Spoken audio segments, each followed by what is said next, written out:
Sun of Satyamurthy ఆడియోని super hit చేసినందుకు thank you. ఇవాళ నేను చాలా చాలా చాలా హ్యాపీ ఉన్నాను బికాజ్ త్రివిక్రమ్ సార్ అండ్ బనీతో పని చేసినందుకు, పని చేసేదానికి నేను చాలా అనుకున్నాను. Correct. So thank you. Try కర్. అండ్ 9th की सन ऑफ सत्यमूर्ति रिलीज అవుతుంది. So please come to the theaters and make the movie also super hit. Thank you. 1 and 2 and 3 and 4. Everybody put yourself on the dance floor. Till, yeah, till mange more. Let's see what life has in store.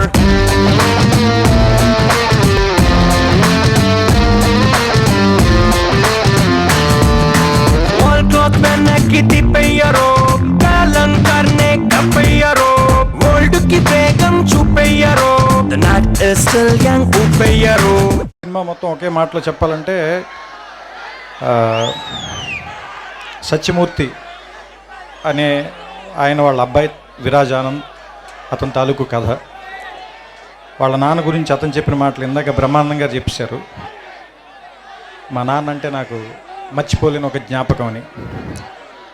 అంటే నా feeling ఏంటంటే సామాన్యంగా అందరూ అమ్మ గురించి మాట్లాడతారు. ఇప్పుడు అమ్మ 9 మాసాలు మోస్తుంది, కంటుంది, మనని పెంచి పెద్ద చేస్తుందని. కానీ మన నాన్న వేలు పెట్టుకునే నడుస్తాం.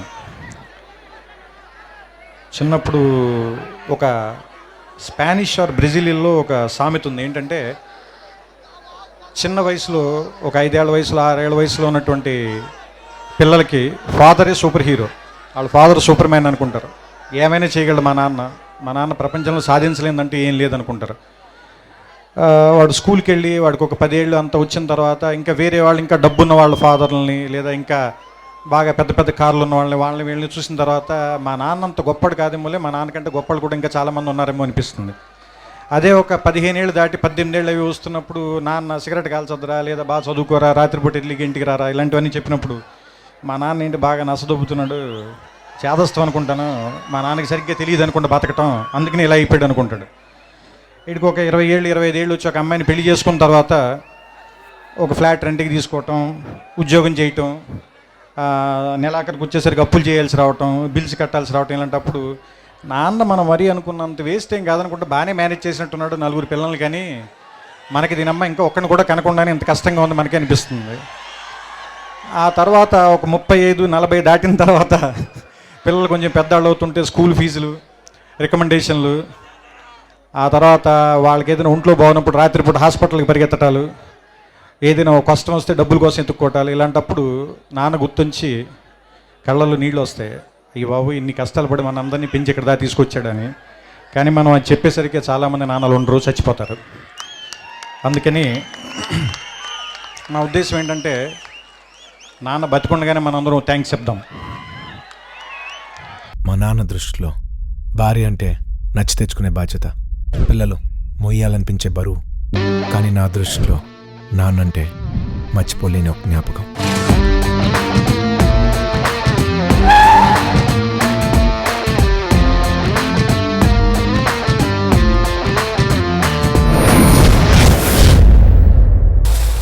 I'm Viraj Anand, sun of Satyamurthy. మనం బాగున్నప్పుడు లెక్కలు మాట్లాడే, కష్టాల్లో ఉన్నప్పుడు వెలుగులు మాట్లాడకూడదు సార్.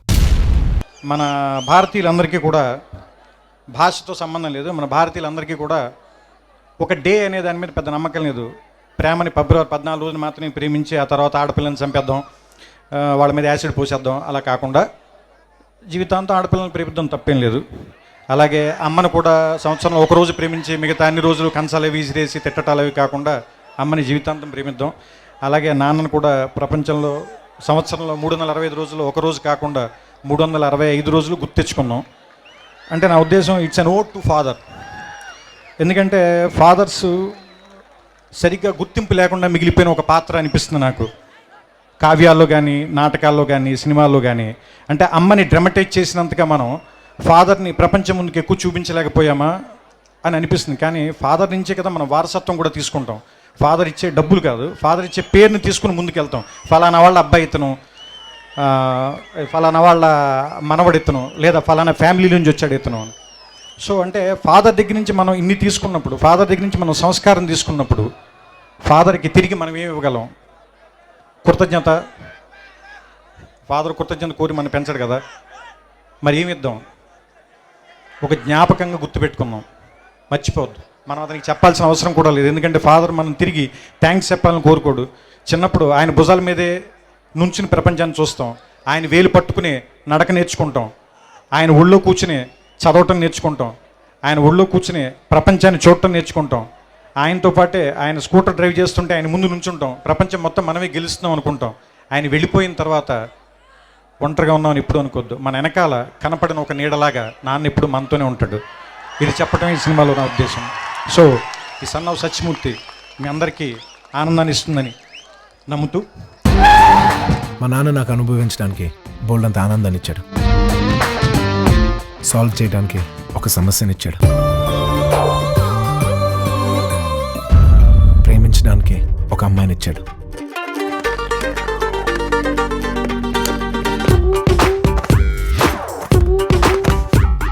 వీటన్నిటితో పాటు గెలవటానికి ఒక యుద్ధం ఇచ్చాడు. I'm Viraj Anand, sun of Satyamurthy. ఈ సినిమాలో నేను ముఖ్యంగా మాట్లాడాల్సిన వ్యక్తి బన్నీ. ఎందుకంటే ఈ సినిమా కథ నేను అనుకున్నప్పుడు నా కోసం 6 నెలల పాటు ఏ పని లేకుండా మీరు హ్యాపీగా మీరు ఎన్నాళ్ళు కాలం ఉంటే అన్నాళ్ళు కథ చేయండి, కానీ మీరు సాటిస్ఫై అయ్యే వరకు మాత్రం సినిమా షూటింగ్ స్టార్ట్ చేయొద్దు, నా టైం వేస్ట్ అవుతుందని ఏం ఫీల్ అవ్వద్దు, I can wait for a good script అని చెప్పి నా కోసం చాలా ఓపిక్గా వెయిట్ చేసిన బన్నీ గారికి thank you sir, thanks a lot. And ఆ కథ చేసిన రోజునే కాదు, సినిమా చేస్తున్న ప్రతిరోజు he was there with me. ఎందుకంటే 42 మంది ఆర్టిస్టులతో ఈ సినిమాలో పనిచేసేటప్పుడు బేసిక్ ప్రొటాగనిస్ట్, సినిమాలో పనిచేసే ముఖ్య పాత్రధారి మనతో పాటు లేకపోతే ఈ సినిమాని ఇంత అనుకున్న టైంలో దీన్ని కంప్లీట్ చేయలేం. సో ఆ రకమైన సపోర్ట్ బన్నీ గారి దగ్గర నుంచి 100% లేకపోతే ఈ సినిమా ఈ టైంలో ఈ బడ్జెట్లో కంప్లీట్ అయ్యేది కాదు. సో అందుకని నేను మనస్ఫూర్తిగా ఆయనకి నా కృతజ్ఞతలు చెప్తున్నాను. అండ్ ఇంకొక ఈ సందర్భంలోనే వాళ్ళ నాన్నగారు అల్లు అరవింద్ గారికి, సన్ ఆఫ్ అల్లు అరవింద్ కాబట్టి, సో నాన్నల గురించి మాట్లాడుతున్నాం కాబట్టి ఖచ్చితంగా ఆయనకు కూడా నేను కృతజ్ఞతలు చెప్పాలి. ఎందుకంటే ఆయన ఈ కథ విని నాకు సలహాలు ఇచ్చారు, అడిగితే షూటింగ్ చేసుకోవడానికి వాళ్ళు ఇల్లు కూడా ఇచ్చారు. అందుకని ఆయనకి నేను మనస్ఫూర్తిగా కృతజ్ఞతలు చెప్తున్నాను.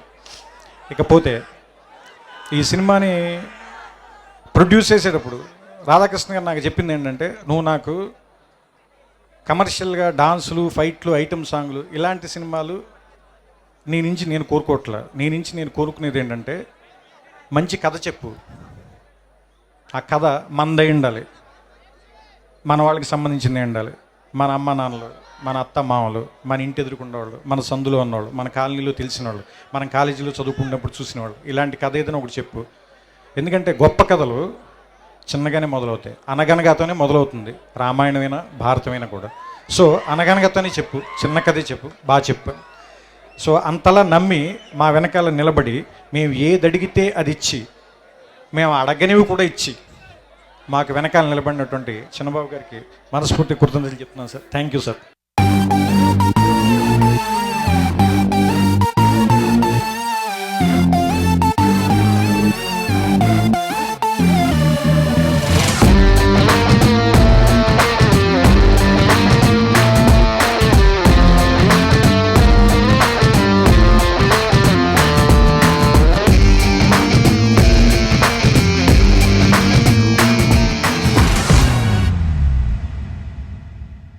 ఇంకొకటి, నాతో పాటు నేను ఎక్కడికి వెళ్తే నాతో పాటు పరిగెడుతూ పనిచేసిన ప్రసాద్ మురళి గారికి థ్యాంక్ యూ సార్.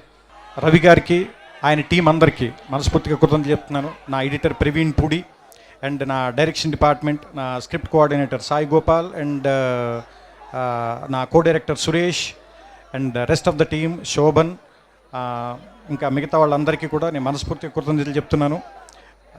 ఇంకా ఈ సినిమాలో పనిచేసే నటీనటులు అందరూ కూడా సంపత్ గారిని నేను చాలా చిన్న క్యారెక్టర్కి పిలిచినా కూడా నేను బాగా స్టేచర్ ఉన్న కొంచెం వెయిట్ ఉన్న మనిషి కావాలి ఈ క్యారెక్టర్కి అని అడిగితే, ఈ క్యారెక్టర్ గురించి కావాలి అని అడిగితే ఆయన నీ కోసం వస్తాను నేను, ఇది నేను చేసి ఇన్వెస్ట్మెంట్ అనుకుంటా, దీనికి తర్వాత నువ్వు వడ్డీతో నాకు పే చేయాలి అన్నారు. సంపత్ గారు, I will pay sir, I will pay back. So and it's very pleasure working with you sir, it's very nice having you on the set. So మీరు అడగక్కర్లేదు, I want to have you in maximum number of days on my set. So, so we love you, sir. Thank you. Thanks a lot. And Devi అంటే is like a brother to me. నేను బేసిక్గా దేవి గురించి ఎప్పుడు చెప్పే మాట ఇప్పుడు చెప్తాను. దేవికి నేను ఇందాక బ్రహ్మానందం గారు అన్నారు ఎలా నువ్వు లాగుతాడు అంటే, అదే నూతిలో కనిపించే నీళ్ళు కాదు మనం చేదేసి తోడడానికి. నాకు ఏం తెలియదు, మీరందరూ సీడీ వచ్చిన తర్వాత తింటారు, నేను అతను అందరికంటే కొంచెం ముందు తింటాను అంతే. నేను కథ చెప్తాను దేవికి, దేవి కథ చెప్పిన తర్వాత దేవి ఒక ట్యూన్ ఇస్తాడు, ఆ ట్యూన్ నాకు నచ్చింది పట్టుకొచ్చేస్తాను, ఆ తర్వాత మీరు అందరూ వింటారు. అంతకు మించి నేను దేవికి ఏం చెప్పను, ఎందుకంటే నాకు సంగీతం అంటే చాలా ఇష్టం. నేను చిన్నప్పుడు గిటార్ నేర్చుకుందాం అనుకున్నాను, కానీ దేవుడి దేవాలు నేర్చుకోలేదు, మీరు అందరూ బతికిపోయారు. తర్వాత సో ఇలా నాకున్న చాలా ఇష్టాలు, సంగీతం అంటే ఇష్టం, నేను బాగా వినడానికి ఇష్టపడతాను. అతను బాగా చేస్తాడు కాబట్టి నాకు నచ్చుతుంది, అతను ఏం చేసినా నాకు నచ్చుతుంది, నేను అది తెచ్చుకుంటాను అంతే. సో అంతకుమించి నేను ఇందులో పెద్దగా చేసింది ఏం లేదు, అంత అతను చేసిందే. దాని తర్వాత ఏమైనా చేసింది ఏమైనా ఉంటే మీరు చేసిందే, నేను చూసింది అంతే, అంతకుమించి ఇంకేం చేయలేదు. Super super super super super మచ్చి సూపర్ మచ్చి.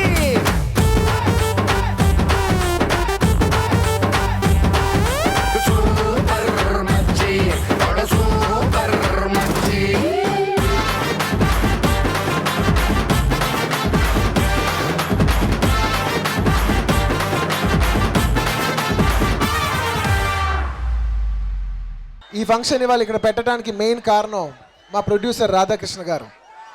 దానికి కారణం గుంటూరు బోల్కే ఎక్ షహర్, ఇక్కడ కొడితే రీసౌండ్ ఉదరాత.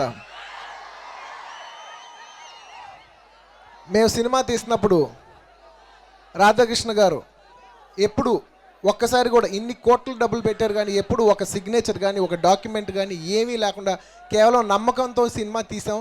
అలాంటి నమ్మకం మా మీద పెట్టుకున్నందుకు రాధాకృష్ణ గారు మీకు మీ ఊర్లో మనస్ఫూర్తిగా ధన్యవాదాలు తెలియజేసుకుంటున్నారు sir. Thank you very much. నిజంగా నమ్మకం మీద ఇండస్ట్రీ నడుస్తుంది అనడానికి ఇది one of the best examples. నేను నిజంగా గర్వపడుతున్నాను. ఇన్ని కోట్ల రూపాయలు వ్యవహారం, పేపర్ లేదు, సిగ్నేచర్ లేదు, ఏమీ లేదు, కేవలం నమ్మకం మీద ఇన్ని కోట్లు పెడుతున్నారు, ఇన్ని కోట్లు బయటకు వస్తున్నాయి. So thank you. ఈ audio composer Devi Sri Prasad, daring అంటే డాన్సింగ్ లేదంటే ఎనర్జెటిక్. దేవిశ్రీ ప్రసాద్ అంటే చాలాసార్లు ఫంక్షన్స్లో చూశాను.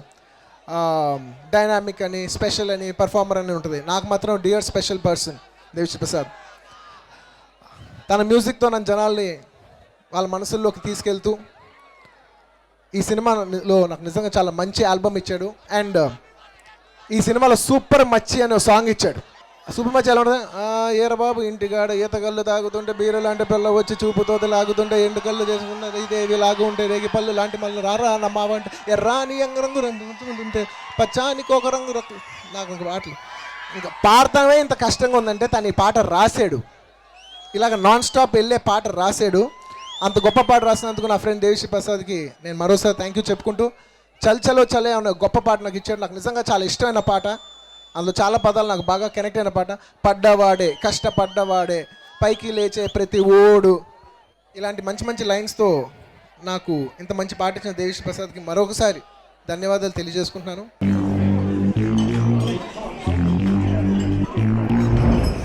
Yo, this is Bunny. Hey, this is DSP. Together once again for Son of Satyamurthy with 1 and 2 and 3 Vikram.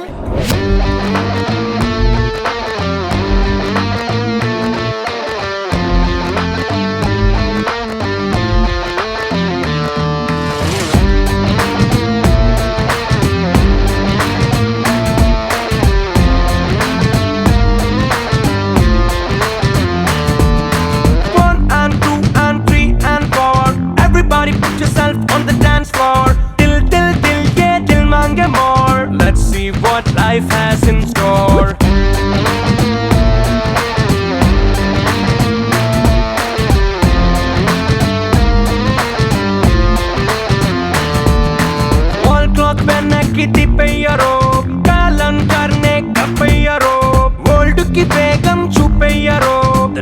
is still young, upeyaro.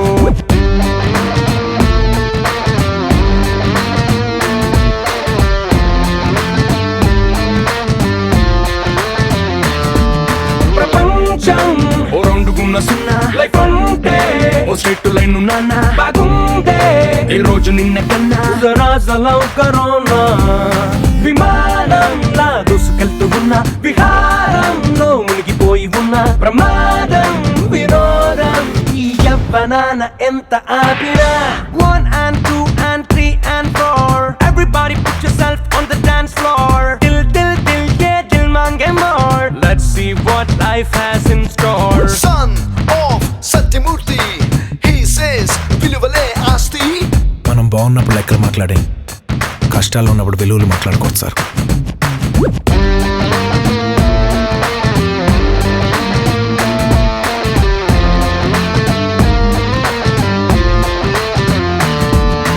wall cloth पहना की टिपैयारो कालन करने कपैयारो mold की बेगम छुपैयारो the night is still young upeyaro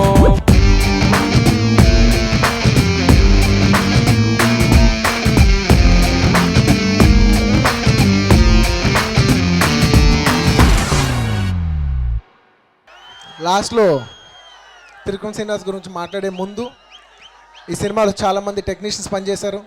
ఒక్క short clash కూడా పెట్టకుండా ఈ cinema complete చేసిన మా కెమెరామెన్ ప్రసాద్ మురళి గారికి అండ్ ఈ సినిమాలు నేను చెప్పలేకపోవచ్చు చాలామంది ఆశలు చేశారు. ఉపేంద్ర గారు, రాజేంద్ర ప్రసాద్ గారు, అలీ గారు, బ్రహ్మానందం గారు చాలామంది చేశారు. వాళ్ళందరికీ మనస్ఫూర్తిగా ధన్యవాదాలు తెలియజేసుకుంటున్నాను. అలాగే మాతో పాటు షూటింగ్ చేస్తూ మమ్మల్ని సడన్గా వదిలేసి వెళ్ళిపోయిన ఎంఎస్ నారాయణ గారు,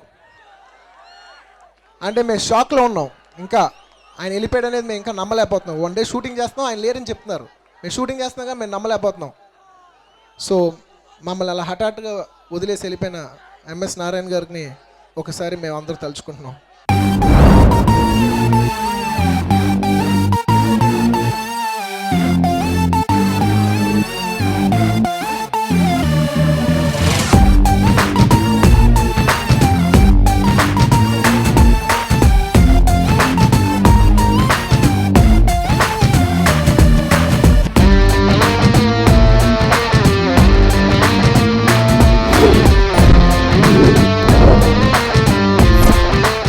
వి మిస్ యూ సార్.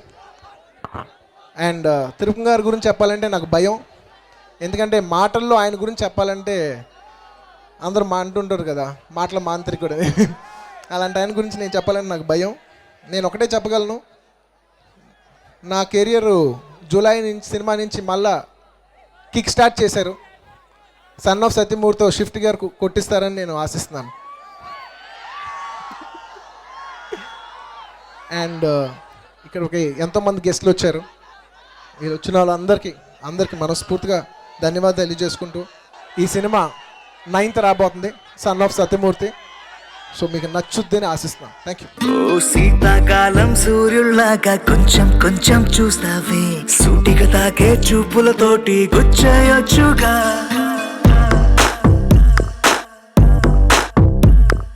వేసవికాలం గాలులాగా కొంచెం కొంచెం వీస్తావే, తరుమెత్తుంటై తుఫానులాగా చుట్టయొచ్చుగా. Love when you feel hot in the cold, it's love when you never ever get old, it's love when you just you and me, yeah, get closer and hold me.